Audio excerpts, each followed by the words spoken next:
Okay, today we're all talking about human design and how it works in your business. Whether you are a freelancer or even if you don't have a business and you're just wanting to know more about human design, we have some juicy things for you.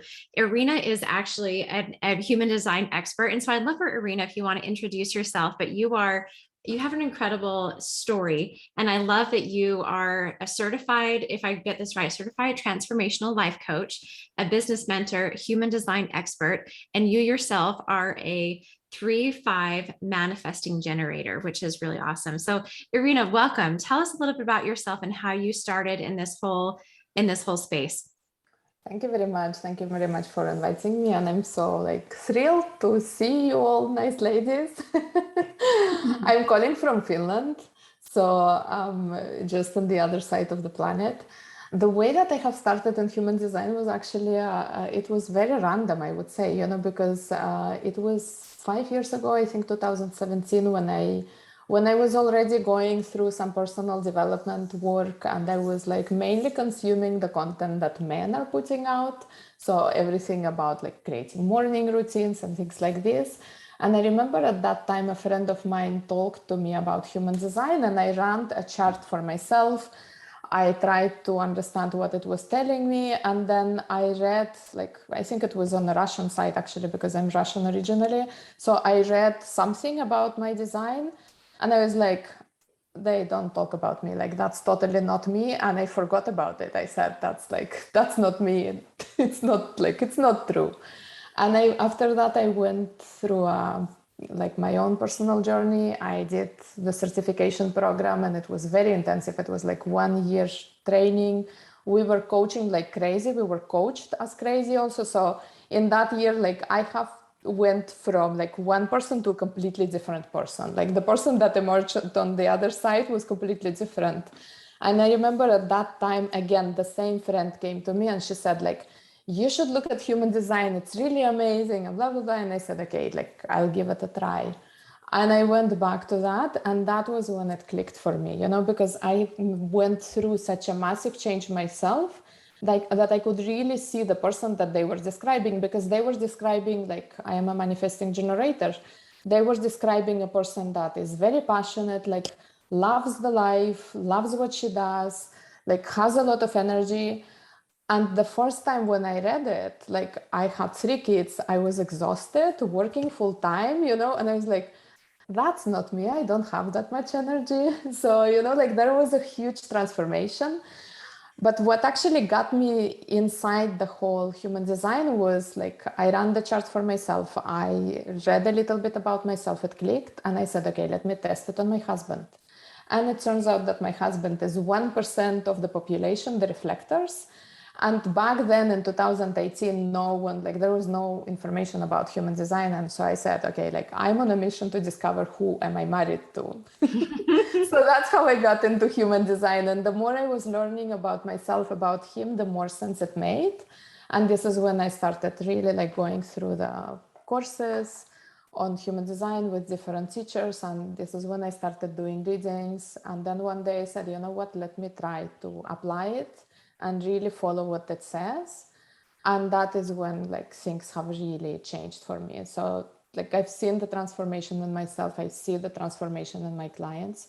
I think it's an amazing tool, an amazing self-development tool. And you can apply it literally for everything, for your relationships, parenting, business, generating wealth. There is such a untapped potential how you can use this information. So yeah, here I am still doing the same work. I love it. I love that you stepped into your power by understanding yourself. I call myself a personality profiling guru, not guru, but I'm just I love it. I love the colors. I love the strengths. I love the Enneagrams. I love, and now I'm just starting to learn about human design as well. And a lot of my audience, they're very, very much into human design. So I don't know, just in the chat, out of curiosity, everybody that's here, tell us if you're an expert, if you're just diving into human design, or if this is you're just you've had it for a while, but you don't know much about it. And then maybe while those chats are coming in, Irina, tell us how this this personality profiling chart, because I think that's how some people think it's just a personality profiling chart. How is it different than others? What makes it so unique? Yeah, I think the thing that why it made me think really that, okay, like that's actually powerful is because when, for example, if you compare it to, let's say, Enneagram or Myers-Briggs, where you are answering questions, like that's really not objective, because sometimes you may want to feel that, yeah, like this is who I am. But the thing is that you are answering thinking that this is who I would like to be, and then the result that you get is not necessarily objective. It's very biased. I find that it's very biased. And in human design, the only information that you need is really about your birth time, birthday, and location. So like you as a person, you don't participate in determining what is your type. It's just so objective. It's just, okay, like that's it. And the thing is that once you look at your chart, there are so many different layers, because the chart that you see is the chart of who is your authentic self. And then who you are is a completely different person. And this is where the gap is between where you find yourself at this moment and what is the authentic you, like how does the authentic you can show up. And once you discover that that's me, that's very powerful, because we lots of people, like we get obsessed about personal development work, and you are always like doing more mindset work. Let me just explore my shadows. Let me do more like inner child healing. And you are always digging. And human design tells you that that's like, you dig until here. And after that, you are done. You don't have to dig anymore, because you have found like your authentic self. That's the picture of your authentic self. So I find that very powerful in that sense. Yeah. And I think that when we're in our authentic selves, our business succeeds, our relationships succeed, like all areas of our lives suddenly take a notch up, because we are not trying to be someone that we're not. We are owning our true power. And I think that's what's really interesting. When I was reading more about my chart this morning, that it talks, so maybe break down the chart for just a minute, and then I know that we're going to do a reading with one of our guests here with Jen. So tell us maybe because it looks like in the chat most people here are fairly new to human design, so when they type in their birth information and get their chart, what exactly is it breaking down? Because you have your numbers, like I'm a 5-1, and then you have your type, and then you have you say you're an RAX of consciousness. So what does that actually mean? Because all of these words, when people get their chart, they might like look at it and be like, I have no idea how to even understand what this is. And so they might just set it aside and hope that it resurfaces later. But how would you explain it in layman terms? Yeah. If you want, I can share a chart with you and just like walk you through to help you understand what you see. But basically in human design, there are several layers. The biggest layer that I would say is the type, your type. So there are 5 different types: generators, manifesting generators, projectors, manifestors, and reflectors.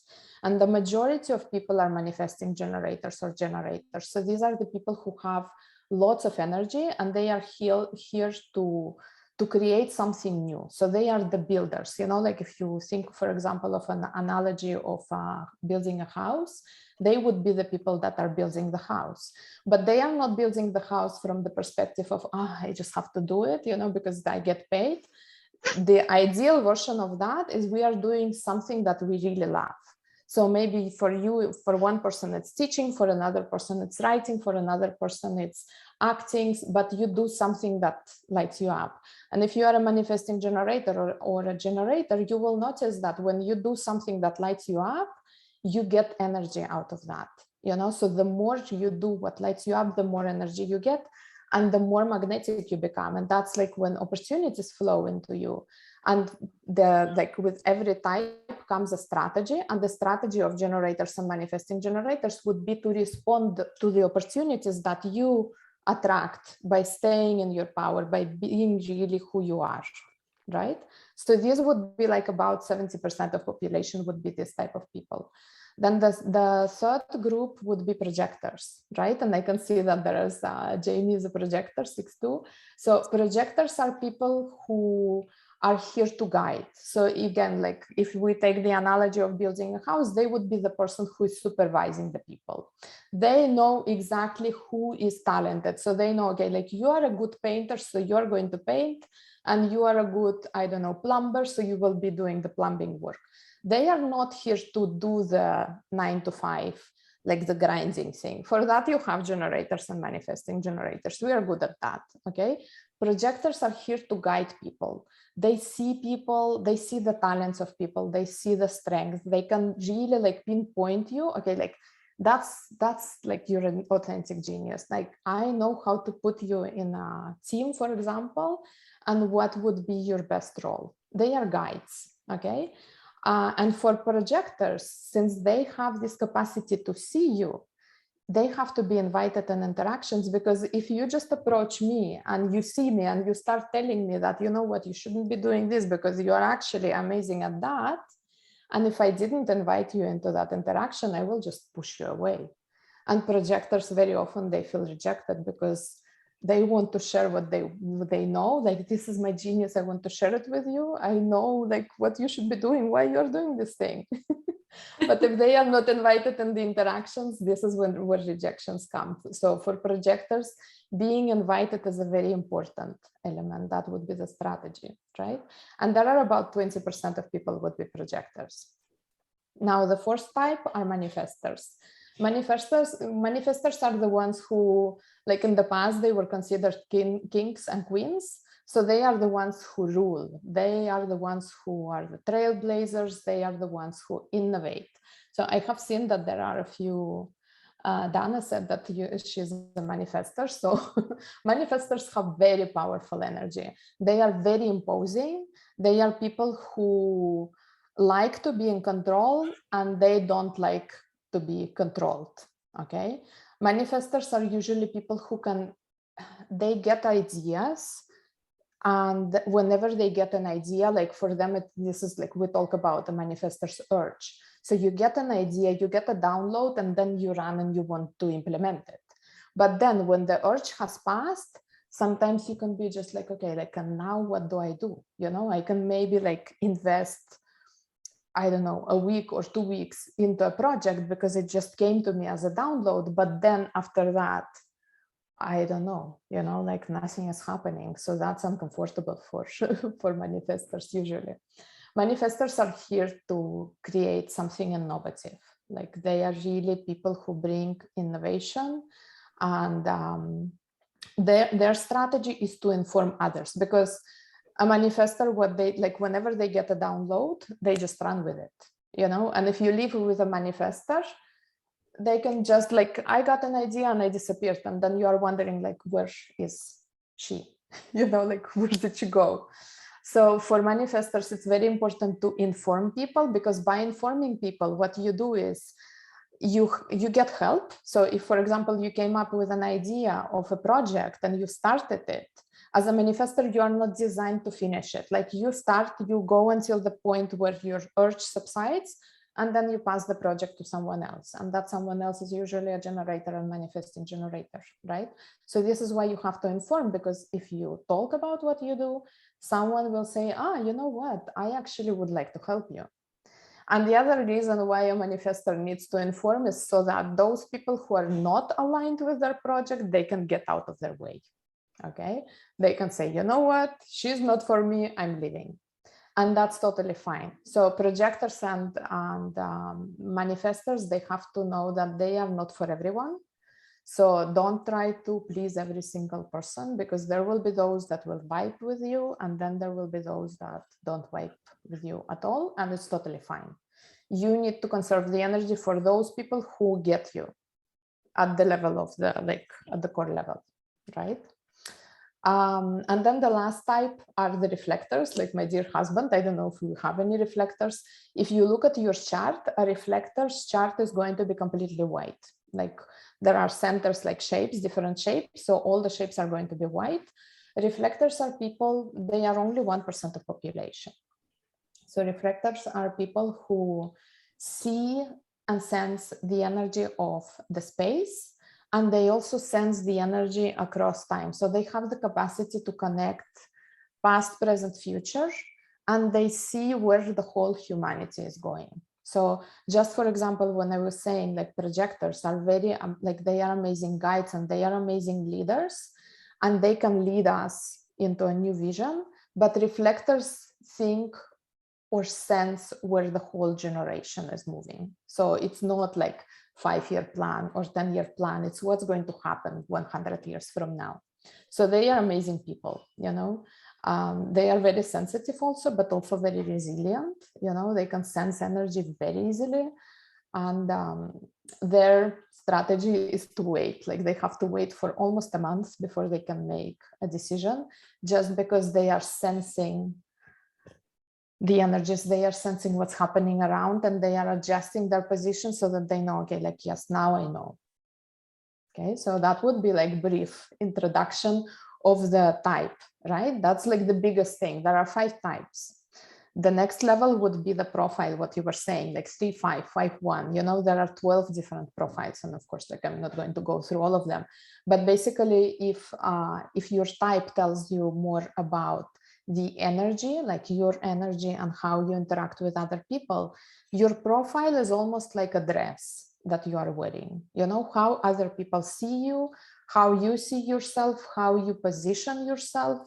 So for example, I think, Megan, I think you said that you were a 5-1. 5-1, for example, is a profile of a leader, is a person who leads people and who is also a savior in a way. You know, like you will probably notice that, you know, like you sometimes may be called to save situations or to fix something. So that's like one of the archetypes. There are many more, right?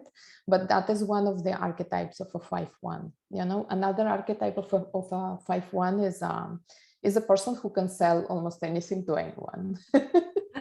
Because you are just like 5th line in general. If you have 5th line in your profile, that is a projected line. So meaning that people see in you what they want to see in you. And 5-1s sometimes can struggle with not being really seen, in the sense that no one sees the real me. You know, there is this picture and everyone sees the picture and like no one sees me. So, and 5-1s, like they build this defense mechanism also, because sometimes they say that, you know what, like since people don't see me, I don't let people behind the wall. So there are only a few selected ones that get to see who you are. The rest just see a picture, and that picture depends on who is watching, you know. So for some person you may look like this person, and for someone else you look completely different. So they have different pictures of you. I don't know if that resonates, but that's just like, yeah, actually, one that of the really examples. that really That's does one of the resonate. examples. So these would be like the biggest things that we have in our chart. And then of course, like these are again like very big things. Then what you said, like the RAX, like this is the right angle cross. So this would be the incarnation cross. That would be like the life purpose. And I think there are 196 different incarnation crosses. So they tell you a little bit more information of how, like, what are the general themes that you are going to be experiencing in your life, right?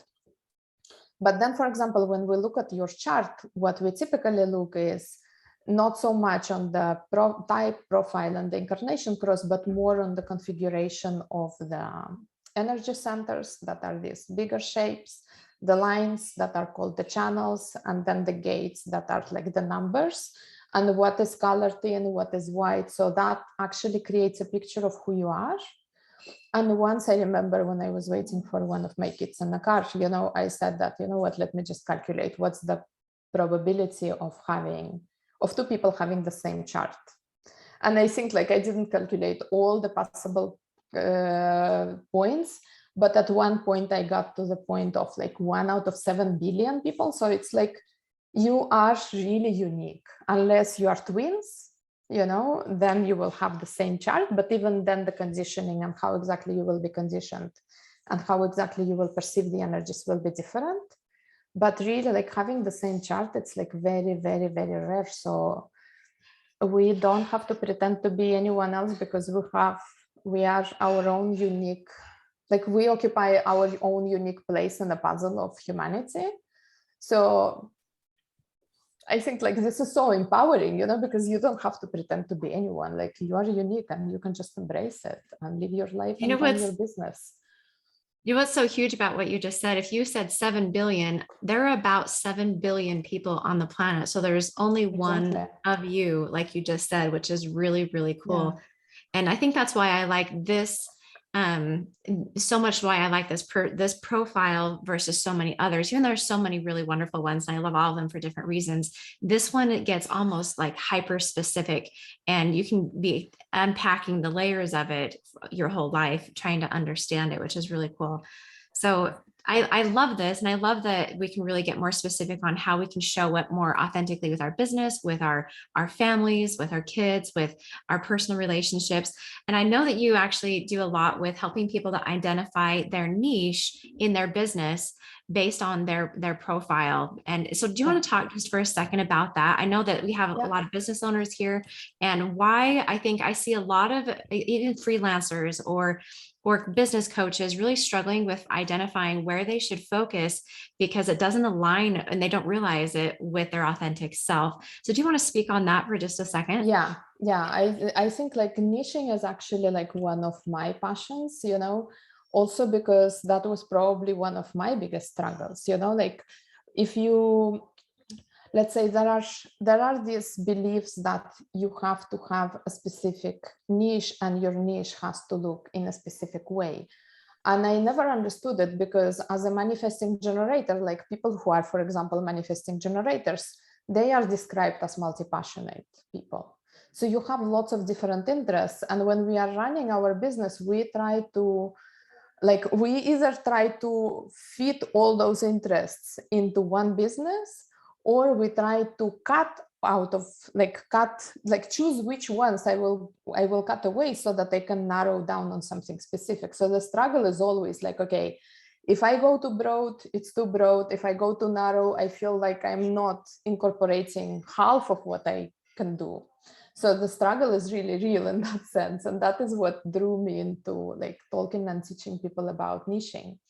So with niching, I would say there would be different types of tips that I would give for different types, and also looking at the configuration of the chart. And maybe we can, like, when we will do the reading of the chart, we can dive a little bit like more in the specifics of how it can look like. But the broad things that I would say is that, for example, for people who are manifesting generators, and I would also say generators, but more for manifesting generators, trying to fit yourself into a very narrow niche, especially if you are just starting, is very counterproductive.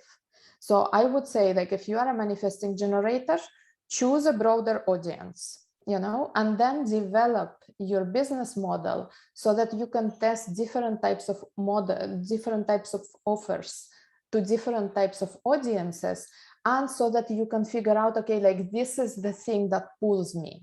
Because a manifesting generator will never know what exactly is the thing that lights them up before they have tried it.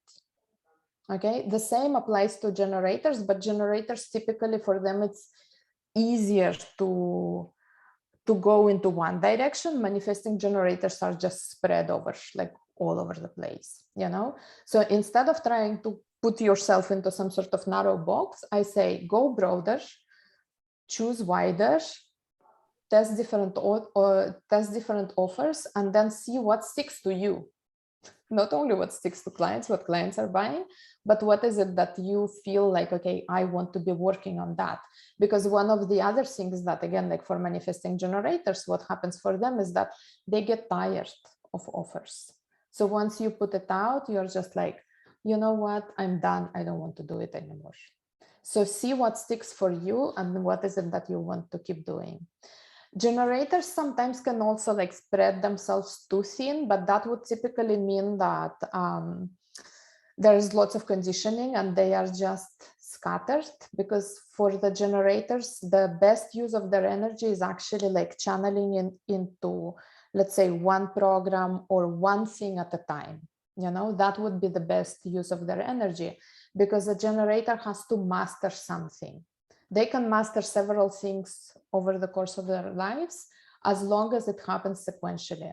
Because for them, like, splitting their energy into two different things or three different things is not healthy. They will not advance as fast. Okay. For manifesting generators, it's just the opposite. If they channel everything into one like project, they will burn out because they have too much energy. Okay, they will just burn out. They need to spread themselves, like create more space, different offers, because that is the way that they can say, okay, like I get bored with this, let me switch into that. Okay, now I get bored with this, let me come back to the same, like the thing that I was doing before, right? So for a generator, I would say narrower niche, yes. And then I would look at the chart. Okay, like what are your strengths? Because the chart tells us what are your unique strengths, where are you attracting people, what are your talents, what it is that people are seeking from you when they come to work with you. Because sometimes we don't know. Depending, for example, on your profile, if you have line 2 in your profile, you will not know what is your genius. You have a genius, but you don't know it until people come and pull it out of you. Okay. Awesome.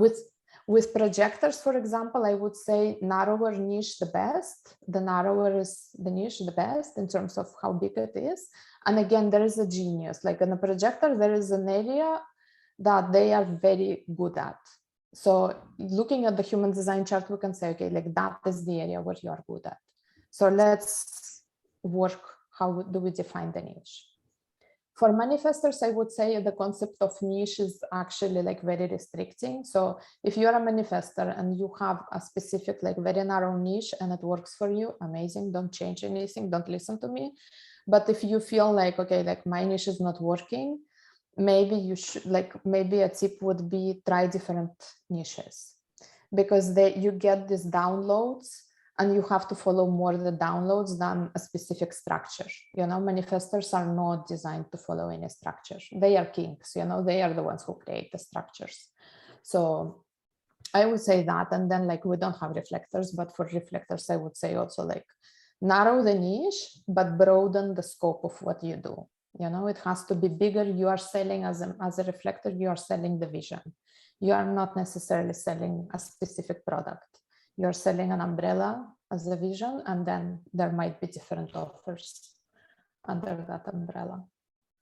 Awesome. I love that. Well, I know that we're anxious to have a live reading on the call, and Jen Kasani is here. She's going to get to be our guinea pig, where we get to have a live reading and get to know, diving into Jen and how her and it's awesome because I think a lot of people actually seeing what everybody says that they are might resonate a lot with her profile. So Jen, do you want to quickly just tell us what your profile is, what your chart says, and then what you do as a business? Yeah. Can you guys hear me okay? Yeah. Oh, perfect. Hi, I'm Jen, and I am looking at my chart. I've got two different ones that I've had, and so I'm peripherally familiar, but what to do with it and how to apply it is all new to me. I don't see this as too woo-woo at all, which might surprise some people who know me. I come from a pretty straight business background. I started off my career in business in a very creative field and industry, touched back into it again later in life, but I come from a background of management consulting in mergers and acquisitions. I earned an MBA when I was living on the East Coast, and prior to moving to Denver, Colorado, where I am now, I've had my own consulting firm and business for a while. Now has that shifted, mainly just trying to diversify income streams. How I'm earning money, how I'm monetizing looks differently. So knowing what little I know, what you talked about, me as a manifesting generator, a 3-5, which Irina, you and I are very similar in that sense. Knowing a little bit about a lot of things is something that when I think back in life, I've always had that. It's always been there. You know, the term, you know, jack of all trades, but master of none comes to mind. And it didn't bother me. I have a lot of different interests. At times I've been scattered. I don't feel, you know, so scattered now. Probably that's with some age and stage on my side. But I'm just looking at how to apply this and how to evolve my business to continue doing what I'm doing, because I'm not going back to the corporate world ever. Yeah. So would you like me to pull your chart actually, because I can, like, looking at your like at a picture of your chart, it would be easier. Like I can go in more details, because just by like manifesting generator 3-5, I can tell you like broad information. But if you want to share like your birth details, you can like just like message me privately if you want. I can pull the chart for you. Oh yeah, I'll do that now. Yeah, I didn't have it pulled up on a screen or anything. Yeah. I will do that. Give me a second. I can pull it up in a second. And yeah, while they're doing this, everybody tell us in the comments what you're getting from this. What questions do you have about, you know, how it all works, about your specific type? What ahas have you had so far with what Irina has already spoken about? I know for me, that was actually the one about the 5-1 being a savior actually was really interesting, because a lot of people come to me to have them solve their problems. And while that can be good, it can also be a challenge too. So that was one of my big ahas that I've taken from that so far.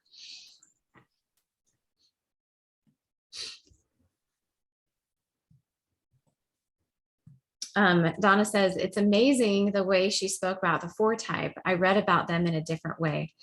Awesome.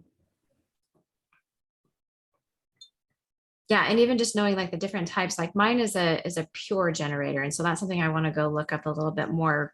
I'm not a manifesting generator, I'm a pure generator. And so that's something I want to dive into as I get off the call. While I'm waiting for the information, I can actually like say what pure and not pure. Like usually like if you pull the chart, well, depending on the platform, like if you say pure, like I'm guessing you pulled it on the genetic matrix. If you would pull it on the, for example, my body graph, it would tell you sacral generator.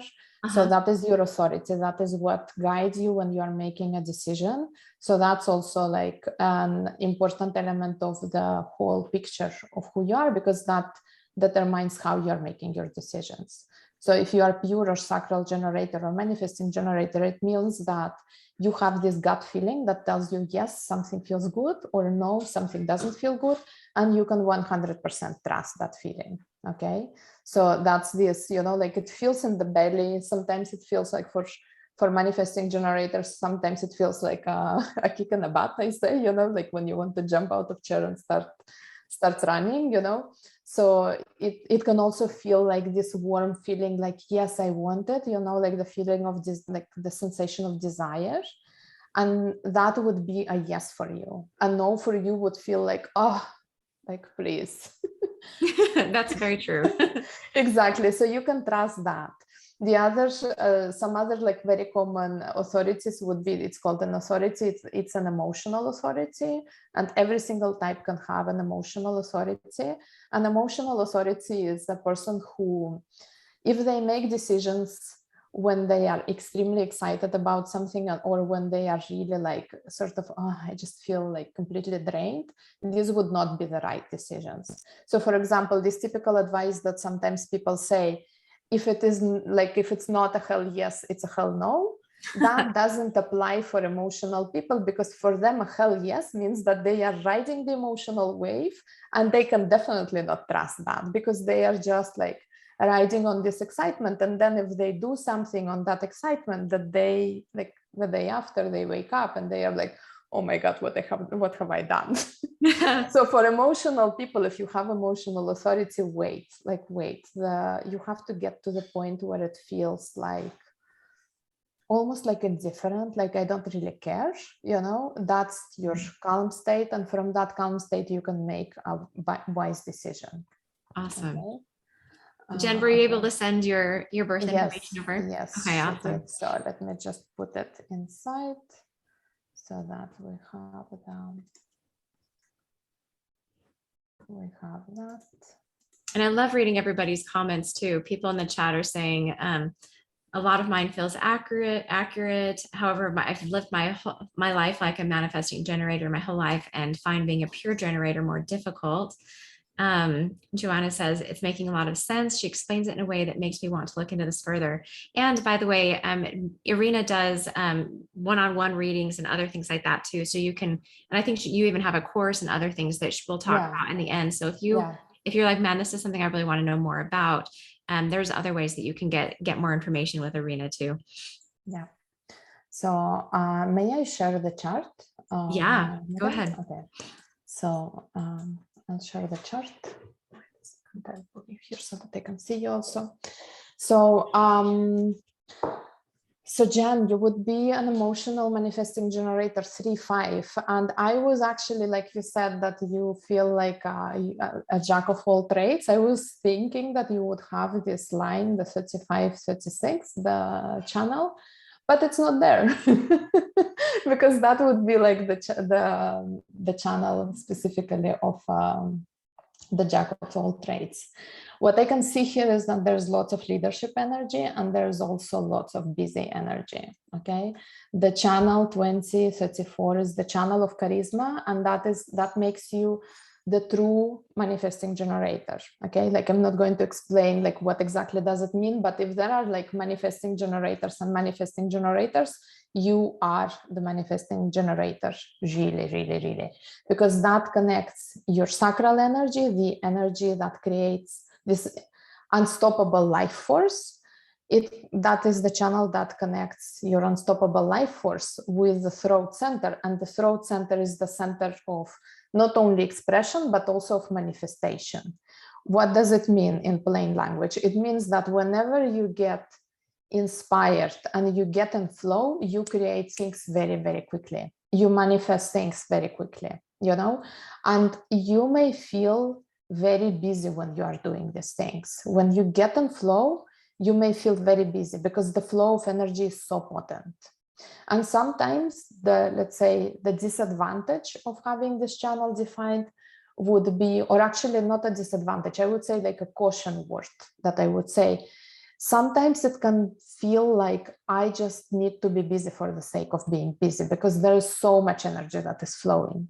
So whenever you feel that I'm busy, but in reality, I'm not productive, that's when I would say, go for a run. You know, you need to burn the excess energy in some way. And the best way to burn the energy is doing some physical activity, you know, jumping jacks, like dancing, whatever is your fancy. So do that, because that is actually going to help you discharge this excess energy, and then it will help you focus. Okay, because your mind is very creative. You have a very creative mind, but it can also like take you all the possible places. You know, it can be very easy to start chasing, like getting into different rabbit holes, you know, because you always get tons of ideas and there is always the pressure to follow up on these ideas. Okay, so I would say have a notebook with you. Whenever you get an idea, instead of just like going chasing it, write it down. And then maybe revisit these ideas, I don't know, like once every 2 weeks or something. And you will see that out of 10 ideas that you will write, like 9, you can cross them off completely and you can forget about them because they were not for you. Okay, so that would be like my biggest tip that I would say. In terms of energy, like there's like again, like lots of leadership energy, lots of like creative energy, lots of nice potential.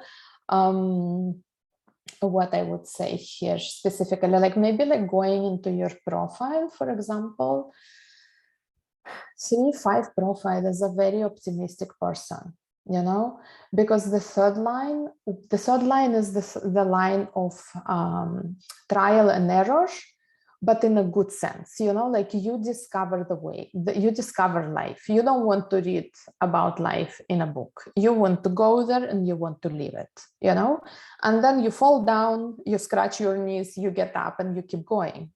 And that is what makes people with third line very optimistic, because you've probably fallen down 1,000 times in your life. You've probably discovered 1,000 times of how not to do something. Okay, and then out of all these 1,000 things, you have maybe found one way, like this is how it works. And when you find this one way, this is how it works, this is when your fifth line steps in. And the fifth line is also a teacher.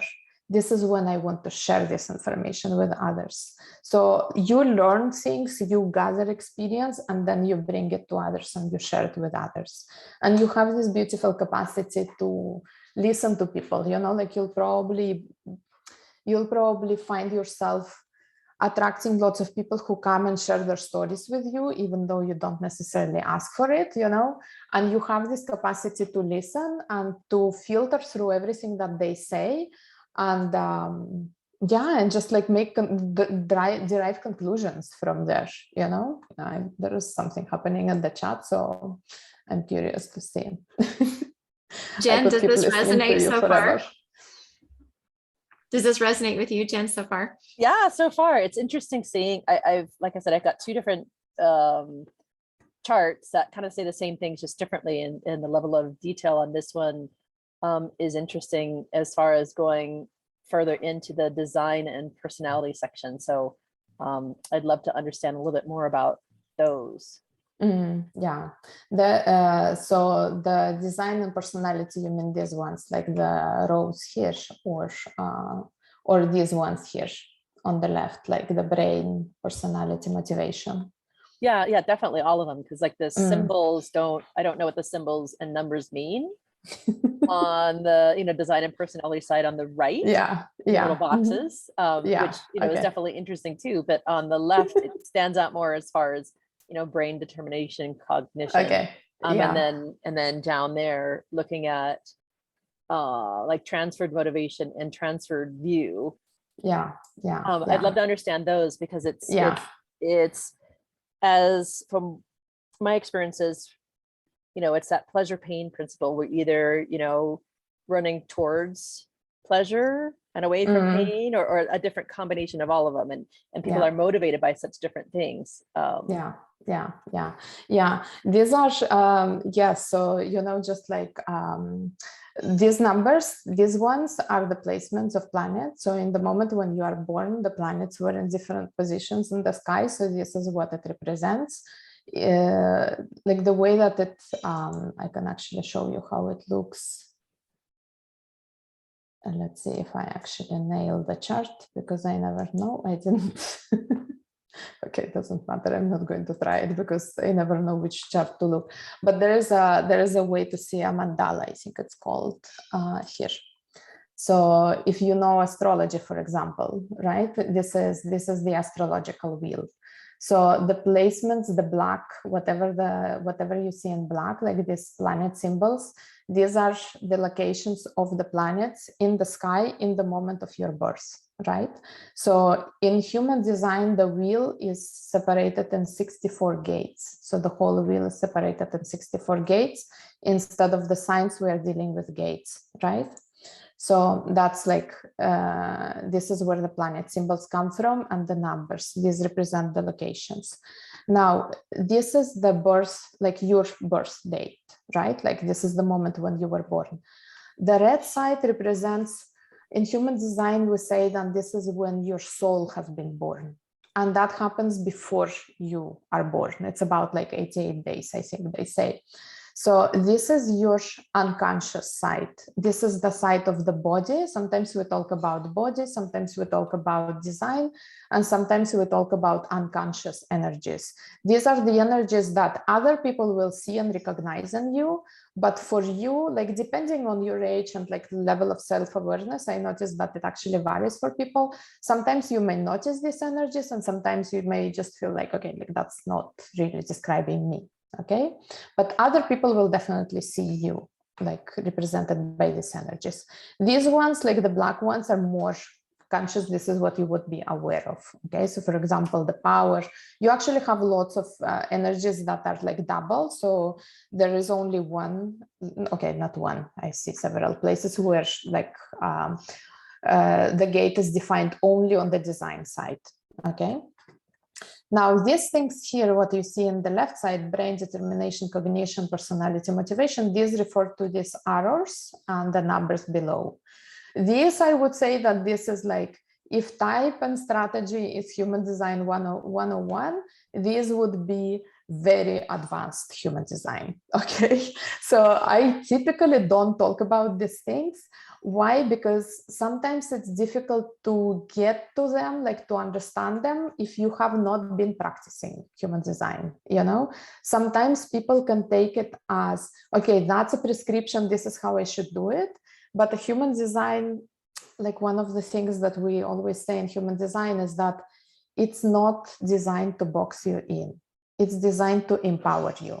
So you have to have the filter like of knowing, okay, like, yeah, it feels good for me. For example, what we were talking about, the sacral authority, right? Like what she's saying, like what I'm saying, yeah, it feels good in my belly, you know, like, yeah, I feel that that resonates.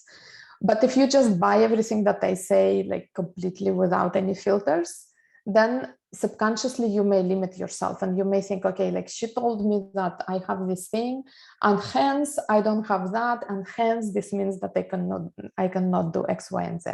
Okay.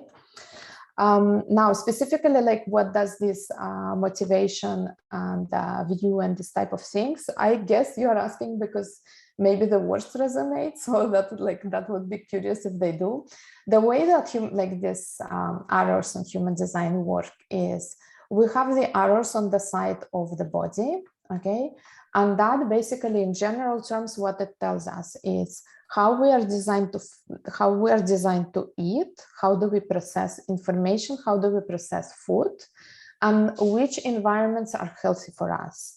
Because when we eat in alignment with our design, we digest information in alignment with our design, and we live and we exist in those environments that are healthy for us, this is when it's easier for us to find this authentic self and to be our authentic self.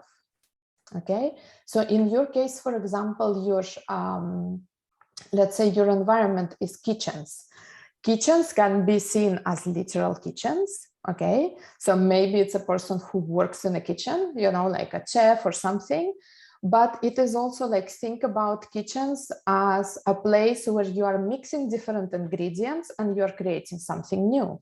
So that is a very creative environment where you are really like pulling different, maybe you are pulling different disciplines together. Maybe you are bringing different people together. Maybe you are bringing different talents together. Maybe it could be a painter who is mixing different paints and you're creating a painting. So it can be literal. It can be like, yeah, I like to sit in the kitchen and just like drink my coffee. And maybe kitchen is the best, like your most favorite place in the house, but it also means much more than that, right? So these would be like the body side, okay? That is something that we can influence. So we can change like the way we eat, for example, in your case, like eating, maybe hot food, like you digest hot food better than the cold one. But again, like this is an experiment. This is something that like don't buy it from me just because I say it, test it, you know. It can also mean that maybe when it's hot, like physically hot, you digest information easier. Maybe you prefer to live in hot climates, you know, hot kitchens that are wet, you know. That may be your best environment, you know. Or it can also mean that hot is very triggering for you. So maybe you are very sensitive to the temperature. And when the temperature changes, you notice that, okay, like I function better at certain temperatures. You know, for example, for me, like this thing is noise. And yes, I like a certain degree of noise, but noise for me is very triggering. So I treat it as, okay, like I don't really like living in noisy environments. But when I eat, I like listening to podcasts. So, you know, like that's what noise means for me. So you have to determine like what exactly hot means for you. Okay. Now, when we go to the side of the personality, these arrows here, this is the side of the mind. And if we can stabilize the vibration in the body by choosing correct foods, or like in your case, like the temperature of the food and choosing the correct environments, on the side of the mind, we cannot stabilize the mind. The mind bounces from one wall to another. So it goes from aligned state, resourceful state, into unresourceful state. Okay. And that is where this motivation and transferred motivation and view and transferred view come into play. The motivation means what's the correct motivation for you. So in your case, your motivation is hope, meaning that there is always hope that something good will happen, right? And the transferred motivation is guilt, which means that whenever you are acting out of the feeling of guilt, and again, it's up to you to explore what does it mean specifically, that means that, okay, like my mind has just bounced into the wrong side of the world, you know. Let me bring myself from feeling guilty and doing something because I feel guilty. Let me bring it to the place where I feel hopeful. Okay. The same thing with view. The way that you view things is through, like, you view who has power, who is in a powerful position, how you can use power, who are the powerful people, how I can like bring powerful people together. It can play, like, it can be different things. Whenever you view the world and your life through this perspective of power, and you look at the power, who is powerful and who's not powerful, that's the right way for you to see the world. When you look at it from the perspective of taking things personally, it's about me, it's not about them, it's about me. This is when your mind has bounced into the unresourceful state. Okay, so again, like, this is really like advanced. So definitely, like, follow your gut response. Wait for a time, you know, like you have an emotional authority, so you're not supposed to make decisions instantaneously. Whatever I say, don't buy it yet. Process it, let it sink, and then ponder, okay, like, do I operate from the place of feeling that everything is about me and operating from guilt? Or do I look at the world from the position of power and from the position of hope? Okay, these would be the things that I would say here. Okay, the other thing that I would say is that you are a big picture person, you know, like, you like having, when you are understanding something, you like to understand the big picture, like why we are doing something, and then you get into the details. Because if people will start explaining you the details without explaining you the big picture, you may get lost, you know, like, you may get like, wait a second, like, don't explain me these things, like, tell me why we are doing this, you know, because I cannot get that, you know. And the other thing that I would also say is that strategic personality means that you really like having strategy, step-by-step process. You have lots of energies in your chart that actually support that. So you have the capacity to develop a strategic plan, like, this is what's happening, this is how we do it, and then we just go and we do it. Okay, so it's very active. There is lots of masculine energy, like, not masculine in the sense of man, but masculine in the sense of linear, strategic, focused, you know, active. So these would be the keywords that I would use looking at your chart. Let me know if it made sense and if it resonated. Yeah, no, absolutely. How do you tell if there's masculine versus feminine energy? I'm sure that's a question people on the call just had as you said that. There are lots of elements, like, there are different places where I would look, but like, for example, in Jen's chart, like, the place where it stands out specifically is the arrows, these ones, they point left. So left is active masculine, right is feminine flowy. So people who have, like, if you have the majority of your arrows pointing left, it means that you like structure, you like strategy, it's more like straightforward and focused. Okay, and the feminine would be much more chaotic, like flowy, less strategy, more bigger picture, absorbing information from the, like, through your skin, almost, like I say, through your skin. Because, for example, for a left arrow person, when you are studying in school, a left arrow person fits perfectly into the schooling system, because, like, you have to take notes, you have to focus, you do these things, right? Right arrow people, they don't fit into the school system, because the best way for them to absorb information is to actually, like, just like counting crows, like we say, you know, like, she's just like counting crows, you know, like, you don't pay attention, but you actually, like, all your body is absorbing the information, you know. So with right arrow people, the more right arrows you have in your chart, the more flowy and the more feminine is the energy. And again, like, feminine and masculine here doesn't mean like wearing dresses or wearing pants. It's more like whether it's linear and channeled, narrowed, or it's more broad and more like flowy, improvising. Today I feel like doing this, so let's do it, you know. So Jen would be like the opposite of that. Like, it's not like, yeah, let's just flow with it. No, we have to have strategy, and it's healthy for you to have strategy. For people who are right arrow people, like here, for example, the upper right arrow, if you have a right and you try to develop a strategy, you try to fit yourself into some sort of box that tells you, I have to have a step-by-step plan, especially if you would have like an open identity center. No, no, no with giant letters, because you cannot function this way. Jen can, because like she has a very like clear sense of where she's going, what she wants. There's strategic energy here. Go for it, you know.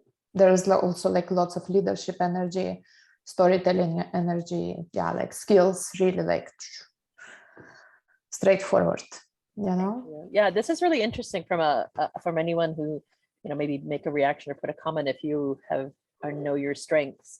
I am very high in the strategic part of, you know, Strengths Finder, so this is not a real surprise, and in fact it just sort of agrees with, you know, some of other assessments I've had. Exactly. Yeah.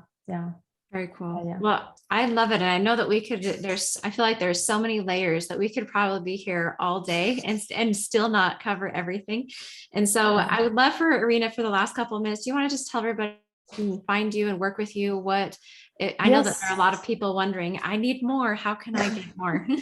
yeah, we just scratched the surface, really, you know, because I can literally talk about a single chart for hours, you know, and I love it, you know, like I do readings. If someone is interested in doing a reading with me, like I'd be happy to do a reading for you. Usually like in the readings, what we do is I ask a person like, okay, like what's your level of knowledge about human design? Because for a person who is just starting, I tend to focus more on tips, you know, like of course I describe, like I tell them who they are and everything, but I focus a lot on tips, how you can practically implement it. Because I think like 3/5s, and Jen will probably agree with me, we are very practical people, you know, it's practical solutions. It's like, yeah, it's very interesting to talk about nice things and like philosophy. Like I'm the first person who philosophizes, if that's a word, a lot, you know, but I also want like practical things. Okay, tell me how I can use it. Okay, so that's like when I do readings with people who are starting, that's the way that I approach it. If you already have more more knowledge, or if you want to dive deeper, we usually do deeper readings. We dive deeper into, okay, like every single gate, like what does it mean, which kind of strengths there are, and so on, you know. And of course, like sometimes we discover some like the beauty of human design is not only knowing about yourself, but also discovering what are the stumbling stones where you can like trip over, what would be the subconscious patterns that can come up time and time and time. And you can see that in the chart, you know. I didn't go here into this level of detail, but you can look at the chart and you can say, okay, like that's the person who has probably at one moment of their life or another, they have struggled with X, Y, and Z.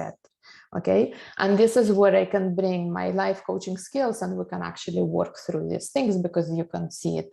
And you can also see which are the strengths that you can rely on when you are healing, like doing this healing work and doing the mindset work. So I do readings. Yeah, I do readings. I also have I run a program that is called Business Redesigned, like every 2 years, twice a year, I run this program where I teach people how they can leverage their human design for business. And I have also a lot of different courses. So for example, next week, I'm running a masterclass that is about quantum wealth. So applying human design and the energetics to generating awesome income, you know, and breaking through the income ceilings, which is like my passion. Well, we'll make sure that everybody here who registered, we'll give you access to everything that Irina has, so that you can figure out how to work with her more and really dive into your human design. But thank you so much, Irina, for bringing this incredible, juicy value to this group. We're just so grateful for all that we've learned. Tell us in the chat if you found value from this call, if you learned something about yourself, and hopefully you all get connected with Irina. Follow her on social media because she has some great value there too. Yeah. And thank you again, Irina. We hope to be in touch. Thank you very much. It was a pleasure. Great comments in the chat. So good. Thank you. Thank you. Awesome. Amazing. Have Amazing. a lovely day. It was everybody. a pleasure. Thank you very much. You're welcome. Bye-bye. Thank you.